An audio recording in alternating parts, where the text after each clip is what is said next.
The morning sun spilled over Maple Ridge, that sleepy little town where everyone knew everyone's business, and the world seemed to move just a touch slower.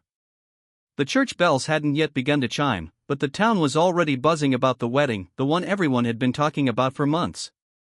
Emily Lawson, the girl who once danced her way through every town fair, was finally marrying the man of her dreams, Jack Turner, the high school baseball star turned local mechanic. But whispers fluttered through the crowd like dry leaves caught in the wind. She shouldn't even be walking down that aisle. I heard she still limps from that accident. He's too good for her now. It had been 2 years since the crash, a careless driver, a rainy night, and a shattered leg that left Emily's gait uneven and her spirit bruised. The doctors told her she was lucky to walk again, but Maple Ridge was less forgiving. Small towns could be kind, but they could also remember too much. And so, as Emily stood in her modest white dress before the mirror in the church's bridal room, adjusting the lace veil her mother had worn decades before, her hands trembled. Her best friend Lily tried to calm her, whispering, "Ignore them, Em. You've come too far to care." But Emily's reflection showed the doubt she couldn't hide, the faintest limp when she turned, the uneven hem that seemed to mock her every step. Outside, the pews were filled. Sunlight streamed through stained glass, coloring faces with shades of red and blue. The organ began to play, and all the idle chatter died into silence. Then, the doors creaked open. Emily took her father's arm, her bouquet trembling slightly in her grip. With every step she took down that long aisle, she could feel the eyes on her, some pitying, some cruelly curious. The limp was more noticeable than she wanted it to be, her right heel catching on the carpet once, causing her to falter. A few whispers rippled across the pews. Someone in the back snickered. The sound pierced through the music and sank like a stone in Emily's heart. She bit her lip, steadying herself, and continued, one shaky breath at a time. Her father squeezed her arm as if to say, "Keep going." But she could already feel tears welling up. At the altar, Jack stood tall and calm, his eyes never leaving her. He saw the way she winced with every step, the way her chin trembled under the weight of other people's judgment. And in that moment, he felt something rise within him, something deeper than love, something protective and fierce. The music softened as she reached halfway down the aisle. Then, suddenly, she stumbled again, just slightly, but enough for a murmur to run through the crowd. That's when Jack moved. Without hesitation, he stepped off the altar, his boots echoing on the wooden floor. Gasps filled the room as he walked toward her, his face unwavering. Emily froze, mortified, unsure if he was coming to help her or to stop the ceremony altogether. But then, he smiled, that same soft, reassuring smile he'd given her the first time he told her she was beautiful even with the scars. In one smooth motion, Jack scooped her into his arms. The bouquet slipped from her hand as he held her like she weighed nothing at all. "You've walked enough," he whispered, just loud enough for her to hear. "Let me carry you the rest of the way." A stunned silence filled the church.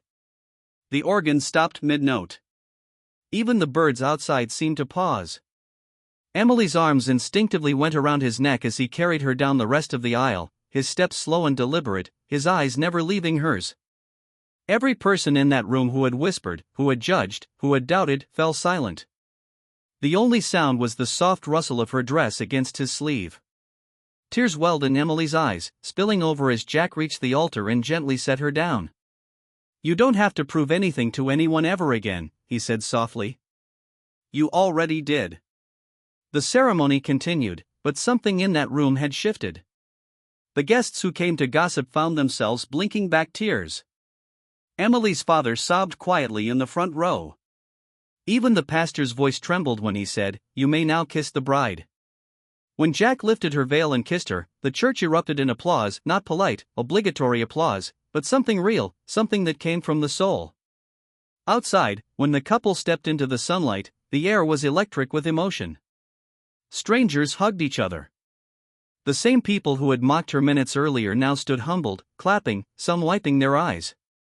Later that evening, at the reception held under a canopy of twinkling lights behind the town hall, Emily sat beside Jack, her hand in his, unable to stop smiling. "You didn't have to do that," she said softly. "I wanted to walk to you." Jack chuckled. "You did walk," he said. "You walked through pain, through fear, through everything they said. I just wanted to make sure your last few steps were full of love instead of doubt. She leaned her head on his shoulder, feeling the weight of every cruel word dissolve in that single moment. Around them, laughter filled the air, children danced barefoot on the grass, and the town that once pitied her now celebrated her. As the night went on, someone started playing a slow tune on a guitar. Jack stood and offered his hand. "May I have this dance?" Emily hesitated. "You know I'm still not steady." Jack grinned. "Then I'll be your balance." He led her to the center of the dance floor. The crowd gathered in a circle, watching as they began to sway. Her limp was still there, subtle, imperfect, but Jack's arm held her steady, guiding her with quiet grace. Soon, the crowd began to cheer, and something magical happened. Others joined in. Couples danced, friends laughed, and the stars above seemed to shimmer a little brighter. The same whispers that once carried mockery now carried warmth. In that moment, Emily realized that her limp didn't define her, it revealed her strength.